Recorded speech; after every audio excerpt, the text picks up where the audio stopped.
வந்தனாமம் சிவமலை என பெயர் பெற்றதாகும் அப்படிங்கிறது தலபுராணம். மேருமலையை மத்தாக வச்சு வாசுகி பாம்பை கிடைக்கும் பொழுது அந்த மகாமேரு பர்வதத்திலிருந்து உதிர்ந்த மலைகளுக்கெல்லாம் பேர் சிவபர்வதங்கள் பேர். மேக்சிமம் எல்லா இடத்துலையும் நம்ம பார்க்கறது சிவபர்வதங்கள்ல சிவமலை, சிவாய மலை, பர்வத மலை எல்லா இடத்துலையும் சிவலிங்கங்களை பார்ப்போம். இங்க சிவமலையில சுப்பிரமணிய கடவுள் இருக்கார் அப்படின்னு கேட்டோம் அப்படின்னா அந்த ஆறாவது முகமாகிய சிவனுடைய அதோ முகத்திலிருந்து தோன்றது முருகப்பெருமான். முருகப்பெருமான் உதயமாவதற்கு முன்னாடியே இங்க இந்த நவகன்னிகைகள் தவம் இருக்காங்க. அப்ப பார்வதியினுடைய சாபத்தால அவங்க 10 மாசம் சுமக்கிற கருவை பலாயிரக்கணக்கான வருஷம் சுமக்கணும் அப்படிங்கிறது விதி. இப்ப நாரத முனிவர் இங்க சிவமலைக்கு போனா இது மாதிரியான சாபத்துக்கு விமோச்சனம்னு சொல்ல, இப்ப அம்பாள் கேட்டா நான் ஏன் இப்படி சாபம் விடணும்னு சொல்லவும் அவரு சிவபெருமான் சொல்றார், கைலாசநாதர் சொல்றார், இது மாதிரி வருங்காலத்துல சூரபத்மன்னு ஒருத்தர் வருவார். அவர் அங்க அகந்தையினால நிறைய துன்பங்களை செய்யும் பொழுது நம்மளுடைய சக்தி அதோ முகத்திலிருந்து 5 முகத்தோடு அதோ முகம் திருமுகங்கள் ஆறாகின்னு சொல்லி முருகப்பெருமான் அவதாரம் எடுக்கக்கூடிய நேரம் வரும்.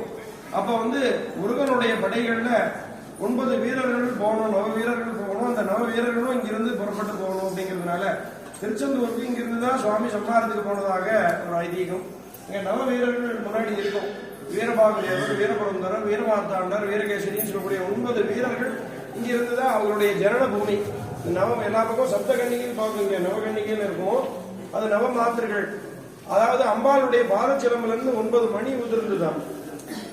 அந்த பாதச்சிலம்பில் 9 தோன்றும் துங்கமடவார் துயர்த்தி இருந்ததுன்னு கந்தர் கழிவன்பா, திருச்செந்தூர் கந்தர் கழிவன்பால நம்மளுடைய கோயில் தலபுராணத்தினுடைய சுருக்கம் இருக்கு. குட்டி கந்த புராணம்னு வாரியார் சொல்லுவார் அந்த கழிவன்பாவை. அதுல இந்த வீரபாகுனுடைய உதயம் இங்க நெருப்புல் உதித்து அப்படின்னு சொல்லி வரும். அப்படி அந்த 9 வீரர்களும் ஜனனமான தலம் இது. வீரபாகு அதாவது சம்மாரத்துக்கு முற்பட்ட தலம்ங்கிறதுக்கான ஒரு இது. அதே போல சுவாமி உள்ள மயில் வாகனத்துல மயிலோட இருப்பார். உள்ள வலது பக்கம் வள்ளி, இடது பக்கம் மயில் இருக்கும். இடது பக்கம் எங்கெல்லாம் மயில் இருக்கோ அங்கெல்லாம் தேவேந்திரனே மயிலாக இருக்கிறதாக ஐதீகம். வலது பக்கம் இருந்தா அது சூரபத்மன் மயிலாக மாறினது போல. அதுபோல அகஸ்தியர் வழிபட்ட தலம். அகத்தியர் சிவபூஜை பண்ணி சுவாமிகிட்ட அஷ்டாவிம்சதி ஆகமங்களையும் உபதேசம் வாங்கிக்கிற தலம். தமிழ்ல உபதேசம் வாங்கிக்கிறார். சம்ஸ்கிருதத்தில் இருக்கக்கூடிய சிவாகமங்கள உபதேசம் இங்கதான் வாங்கிக்கிறார். சிவாகமத்தில் 28 ஆகமத்தையும் ஞானமாக ஞானபாதத்தை உபதேசம் வாங்கிக்கிறார். அப்புறம் இங்க அனுமன் ஆஞ்சநேயர் பூஜை பண்ண ஸ்தலம். முருகப்பெருமான ஆஞ்சநேயர் பூஜை பண்ணி அந்த ஆஞ்சநேயர் கீழே இருக்கு, வட திசையில இருக்கு. நீங்க கிரிவலம் சும்மா வரும்பொழுது ஒரு நாள் கிரிவல பாதையில ஆஞ்சநேயர் இருக்கு. சுவாமியை ஆஞ்சநேயர் காசியில இருந்து தீர்த்தமும் தேவலோகத்திலிருந்து புஷ்பத்தும் சுவாமிக்கு சமர்ப்பணம் பண்றார். ஆஞ்சநேயருக்கு ஒரு விதமான ஒரு துன்பத்தை போக்கி கொடுத்த இடம் இது. அப்ப அங்க ஆஞ்சநேயர் அங்க சிவபூஜை பண்றார். சிவபூஜை பண்றதுக்கு எனக்கு வஸ்துவெல்லாம் இல்லைன்னு சொன்னோடனே சுவாமி கையில இருந்து வெண்ணெயை கொடுக்குறார். கிருஷ்ணர் போல அவரும் வெண்ணெயில சிவபூஜை பண்றார். அந்த சுவாமி பூஜை பண்ண வெண்ணைய அப்படியே ஒரு முடால போட்டு வச்சு யாரு வந்தாலும் கொடுத்தா வியாதி நாசமாகணும் அப்படின்னு சொல்லி சுவாமியினுடைய ஆக்ஞை. அதனால இன்னும் ஆஞ்சநேயர் தரிசனம் விட்டு அங்க வெண்ணெய் வாங்கி சாப்பிட்டோம் அப்படின்னா தீராத வியாதிகள்லாம் குறையும் அப்படின்னு. நீங்க எப்பேற்பட்ட துன்பமா இருந்தாலும் 48 நாள் கிரிவலம் படி வழியா மலையில ஏறி வரணும். கீழே பின்னாடி ஒரு வழி இருக்கு, அந்த யானைப்பாதை வழியா கீழே இறங்கி நேரம் ஆஞ்சநேயர் கோயில் பேசுறோம். அங்க போய் அந்த வெண்ணெயை வாங்கி சாப்பிடுவாங்க. உடம்பு முடியாதவங்க, ரொம்ப மன துயரத்தில் இருக்கிறவங்களுக்கு எல்லாம் அது மாதிரியான நிவர்த்தி. நகுலன், நாரதர், தேவேந்திரன், மன்மதன், ரதி இவெல்லாம் முருகனை வழிபட்ட தலம். அருணகிரிநாதருடைய 3 திருப்புகள் பாடல் பெற்ற தலம். இப்படி பல சிறப்புகள். நவகிரகங்கள் சிறப்பு.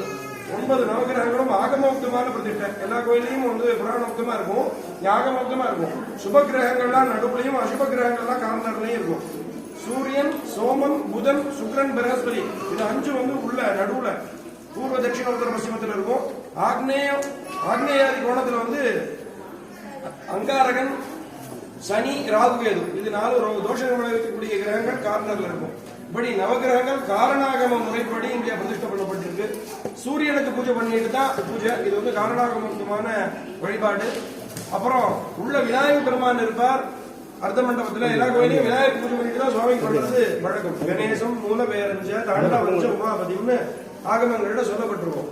ஆனா இங்க எப்படி அப்படி கேட்டா முருகப்பெருமானுக்கு பூஜை பண்ணிட்டு தான் பிள்ளையாருக்கே பூஜை.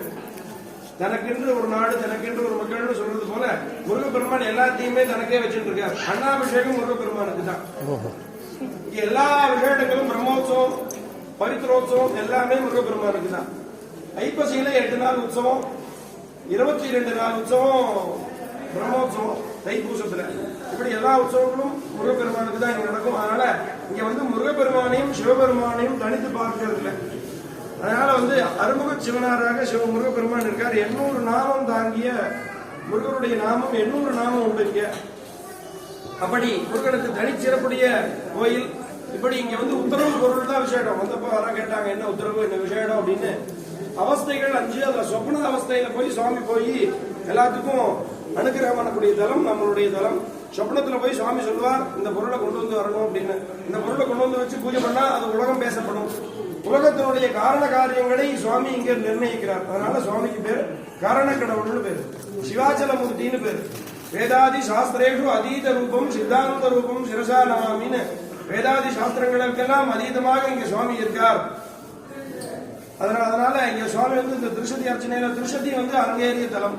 சுப்பிரமணிய திருஷதி இங்கதான் அரங்கேறிய தலம். கந்த சஷ்டி கவசம் எப்படி நம்ம சென்னிமலையிலயோ அது போல சுப்பிரமணிய திருஷதி இங்கதான் அரங்கேறிய தலம். அதனால திருஷதி ரொம்ப விசேஷம்.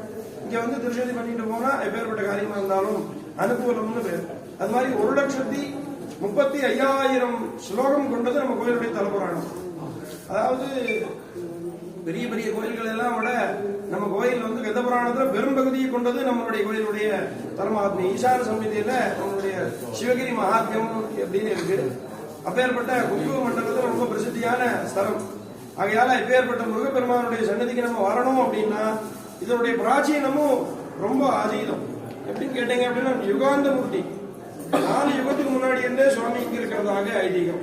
கிருத யுகத்துல சொர்ணகிரியாகவும் கணபதி போலவும், 2வது யுகத்துல துவாபர யுகத்துல விஷ்ணுவாகவும் வெள்ளிமலையாகவும், 3வது யுகத்துல தாமிரகிரியாகவும் ருத்ரனை போலவும், 4வது யுகத்துல சிவலிங்க ரூபமாகவும் சிவனை போலவும் இங்க இருக்கிறதுனால இது திருவண்ணாமலைக்கு ஒப்பான மலைன்னு நம்ம ஸ்தலபுராணம் எழுதிய இவர் சொல்றார்.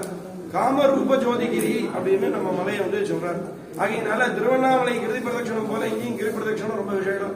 ஆகையினால யாருக்கெல்லாம் எந்த துன்பமோ அந்த துன்பத்தை களையக்கூடிய மூர்த்தி.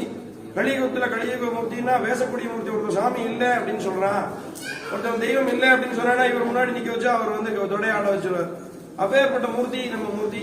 சொல்லும் பொழுது அவரை பத்தி பேசும் பொழுது கைகளும் தலைமை தேர கண்களில் ஆனந்த வெள்ளம் சரிங்கிற மாதிரி அவரை பத்தி கேட்கும் பொழுதும் சொல்லும் பொழுதும் உடம்பு சிலிர்க்கணும், கண்ணில் நீர் வரணும். அப்பேற்பட்ட மூர்த்தி நம்ம மூர்த்தி. ஆகையால எப்பெல்லாம் உங்களுக்கு சமயம் இருக்கோ அப்பெல்லாம் ஒரு அர்ச்சனையும் திவ்யமா இருக்கும்.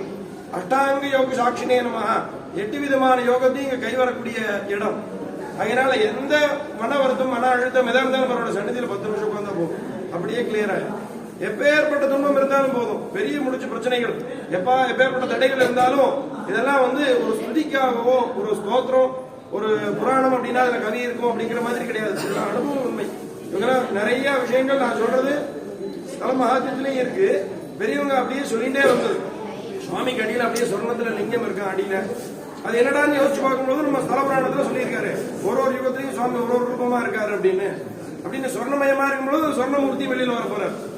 அப்படி இங்க சடச்சி அம்மன் சொல்லி கீழே ஒரு கவுண்டர் என்ன பொண்ணு அவங்க சுவாமிக்கு நந்தவனம் அமைச்சு படியெல்லாம் பார்த்துட்டு இருந்தாலும் அவ கேட்கறா, நான் சுவாமிகிட்ட போய் நான் இங்கேயே உன்னையே பார்த்துட்டு இருக்கேன், எனக்கு வேற எதுவும் வேண்டாமா, காசி ராமேஸ்வராதி புண்ணிய தீர்த்தங்கள் எல்லாம் பார்க்க வேண்டாமான்னு கேட்டோன்னே அவர் அப்படியே அவருடைய முகத்துல எல்லா ஸ்தலங்களையும் காமிச்சாராம்.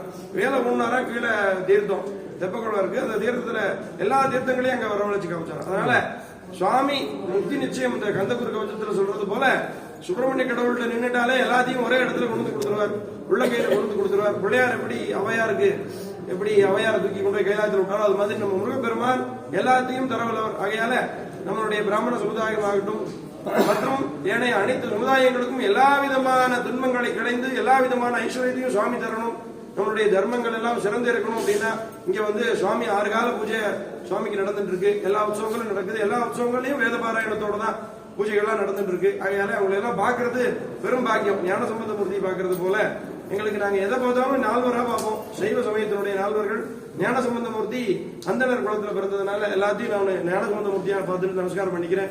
உங்களுடைய வேத பாராயணத்துக்கெல்லாம் ரொம்ப நன்றி. இந்த லோகம் சுபிக்ஷமாக இருக்கணும். இந்த சேவையை நீங்க மென்மேலும் செய்யணும். இது போல எல்லாத்துக்கும் உங்களுக்கு நல்ல நல்ல சௌரியங்களும் சௌபாகியத்தையும் முருகப்பெருமான் தரணும்னு சொல்லி பிரார்த்தனை பண்ணிக்கிறேன். வெற்றி வடிவேல் முருகனுக்கு ஆண்டவர்க்கு. இவ தாத்தா, இவ அப்பா, இவர் 3 தலைக்கட்டு நாங்க வந்துட்டு இருக்கோம்.